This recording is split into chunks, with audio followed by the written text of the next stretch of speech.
Hora da entrevista do dia com Denise Campos de Toledo. E nós vamos falar agora sobre o cronograma, as restrições, condições das campanhas políticas e o sistema eleitoral. Eu converso com o advogado Arthur Rolo, que está aqui comigo, especialista em direito eleitoral. Doutor Arthur Rolo, boa noite. Boa noite, Denise. Um prazer estar aqui com você. Bom, agosto começa para valer a campanha, né? A gente já tem visto muita campanha pelas ruas, né? Mas inclusive campanha de rua, em princípio, só começaria em agosto. Mas a gente teve as motociatas do presidente, que ele falou que não tinha nada a ver com campanha, mas falava em eleições. O presidente Bolsonaro com algum, o ex-presidente Lula também nas ruas, eles viajando pelo país. O que começa de fato agora em agosto e quais são as restrições? Bom, 16 de agosto marca o início propriamente da propaganda eleitoral. Então, a partir de 16 de agosto, pode haver o pedido direto de voto. Pedido direto de voto em rede social, pedido direto de voto na internet, pedido direto de voto no WhatsApp, passa a poder fazer material impresso, sites de candidatos, a propaganda eleitoral no rádio, na televisão, começa a partir do dia 26 de agosto e vai para 29 de setembro. Só que o que acontece? Nem todos os candidatos a deputado estadual e a deputado federal vão ter acesso ao horário eleitoral gratuito, porque o tempo é restrito. São 70 minutos diários, mas divididos entre as diversas campanhas, distribuídos 90% segundo a representação na Câmara dos Deputados e 10% divididos igualitariamente entre todos os partidos. Agora, em relação aos veículos de comunicação, por exemplo, que estão organizando debates, já vai haver um pool, né? Porque Lula acabou sugerindo isso e para não ter a ausência dele, de Bolsonaro, que lidera as pesquisas, acabaram fazendo essa concessão. Bolsonaro ainda não confirmou a participação. Agora, se você faz as entrevistas, uma sequência de sabatinas, por exemplo, e determinados candidatos não aceitam, qual que é a restrição e quais têm de ser obrigatoriamente convidados? A partir de dia 6 de agosto, ou seja, a partir de amanhã, começam as restrições às emissoras de rádio e televisão. Não vale para a internet, só vale para rádio e televisão. Elas não vão poder dar tratamento privilegiado a partido coligação candidato. O que significa? Tem que respeitar a isonomia. Isonomia é convidar todos os partidos que tenham representação na Câmara dos Deputados, que devem aí ser obrigatoriamente convidados, mas, por exemplo, se tem um candidato que não tem, cujo partido não tem a representação, mas tenha interesse jornalístico, é possível convidar esse partido também. E o que se estabelece? As regras de entrevistas de debate têm que ser estabelecidas com pelo menos 2/3 daqueles partidos que estão lançando candidatos. Então, faz um acordo com 2/3 e aí convidou para entrevista. Se vier, muito bem. Se não vier, é problema de quem não vem. Agora, tem de convidar aqueles que não estão pontuando também nas pesquisas? Se tem representação no Congresso Nacional, sim. Mas aí dá para estabelecer, isonomia não é tratar todo mundo rigorosamente igual. Tem que também aplicar o interesse jornalístico. E o interesse jornalístico ele se dá conforme a pontuação nas pesquisas. Então, se houver concordância dos partidos, dá, por exemplo, para fazer, dá até para fazer com 2/3 de concordância, um debate entre os dois principais pontuados e entrevistas com os demais. Se houver concordância de 2/3, isso é legítimo.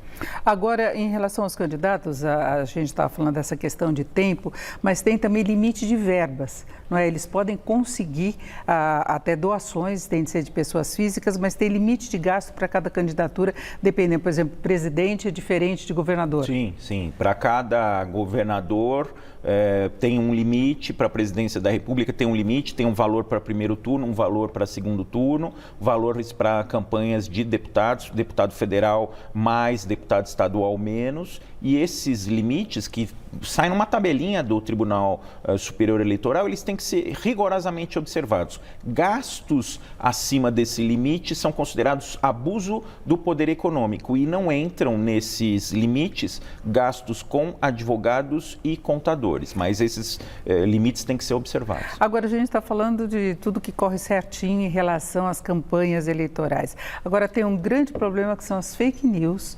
Isso já vem desde de eleições anteriores, que há um controle muito maior agora, inclusive por parte das redes sociais, mas o que recairia como um crime?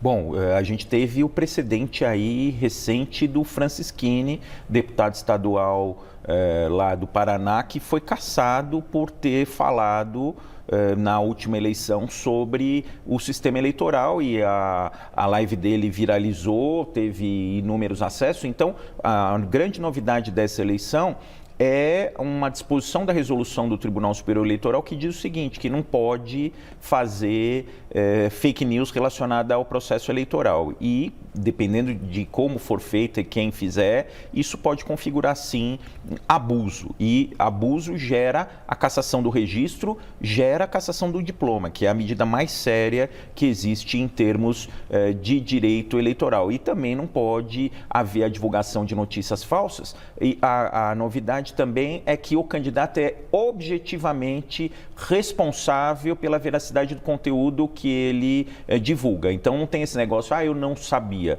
Ele tem que checar o conteúdo antes de compartilhar. Agora, como é que fica a posição, por exemplo, do presidente Bolsonaro, que tem insistido nessa insegurança das urnas eletrônicas, embora não haja comprovação dessa insegurança, e ele é candidato?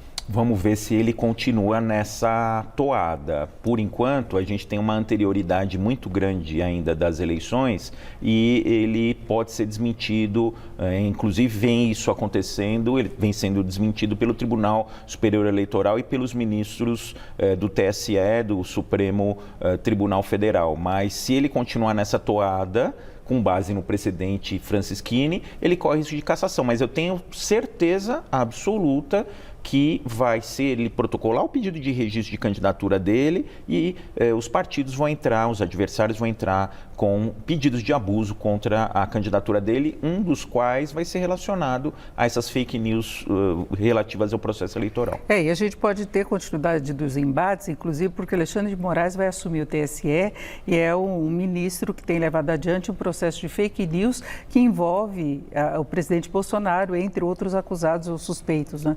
Sim, o Alexandre de Moraes tem esse inquérito das fake news, mas eu acredito que vai arrefecer.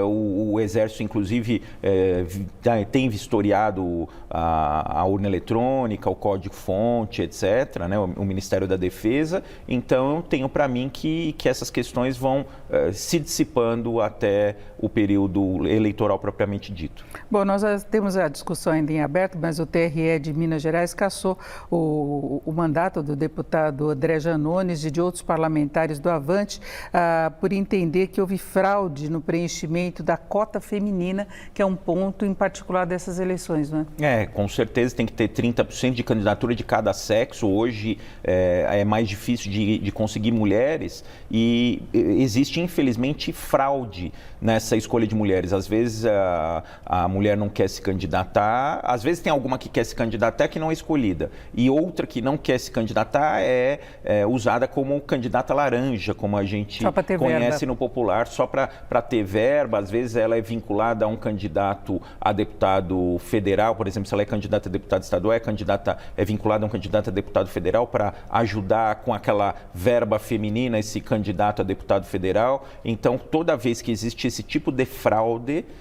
é caso de cassação e caça-chapa inteira, porque tem que haver um equilíbrio entre homens e mulheres na chapa. Se tem uma lá que é laranja, já há o desequilíbrio e gera a cassação. Bom, agora a gente está tendo a definição geral e, por fim, uma coisa que já deu polêmicas aí em shows em que há manifestações contra ou a favor de determinado candidato. Bom, o show não é local para propaganda eleitoral. Os shows são considerados locais de uso comum em que não pode ser realizada a propaganda eleitoral. Mas o artista tem direito à liberdade de manifestação de pensamento, não no show. A pessoa que está lá está pagando, tem simpatizantes de um candidato, se for de o outro. Público?